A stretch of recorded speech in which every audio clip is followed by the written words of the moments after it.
ಶಾಸ್ತ್ರಗಳ ಪ್ರಕಾರ ಮೀನರಾಶಿ ಜಲಾತ್ಮಂಚ ಗುರುಣ ಪೋಷಿತ ಸೂಚಿಹ ದಯಾಳು ಸಾತ್ವಿಕೋ ಭಕ್ತ ಮೃದು ಸ್ವಭಾವಾನ್ ಋಣಾಮ್ ಅಂತ ಹೇಳೋದು. ಶುದ್ಧ ಮನಸ್ಸುಳ್ಳಂಥವ್ರು, ದಯಾ ಸಿಂಧುಗಳು, ಕಲೆಪ್ರಿಯರು, ಭಾವುಕ ಮನಸ್ಥಿತಿ ಉಳ್ಳಂಥವ್ರು, ಇಷ್ಟು ಗುರು ಚೆನ್ನಾಗಿದ್ರೆ ಇದ್ರ ಉಲ್ಟಾಗ್ಬಿಡುತ್ತೆ. ಯಾವ ರೋಗದಿಂದ ಎಚ್ಚರಿಕೆಯಿಂದ ಇರ್ಬೇಕು. ಪರಾಶರರು ಅದ್ಭುತವಾಗಿ ನಮ್ಗೆ ತಿಳಿಸ್ಕೊಡ್ತಾರೆ. ಏನಂತಂದ್ರೆ ಮೀನರಾಶಿಗತೆ ದೋಷೆ ಪಾದರೋಗಶ್ಚ ಜಾಯತೆ ಅತಿಸಾರೋ ಜಲೋದರ್ಗೋ ಜಠರಾಗ್ನಿ ವಿಕಲ್ಪಕಃ.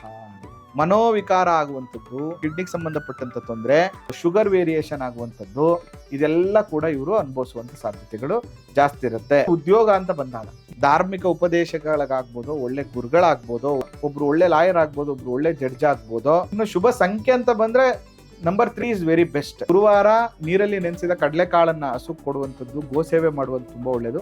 ಬಹಳ ಮುಖ್ಯವಾಗಿ ಮನೆ ದೇವರು ಪೂಜೆಯನ್ನ ಇವ್ರು ಬೆಸ್ಟ್. ಇವ್ರು ಮಾಡೋದ್ರಿಂದ ಅದ್ಭುತವಾದ ರಿಸಲ್ಟ್ ಕೊಡುತ್ತೆ.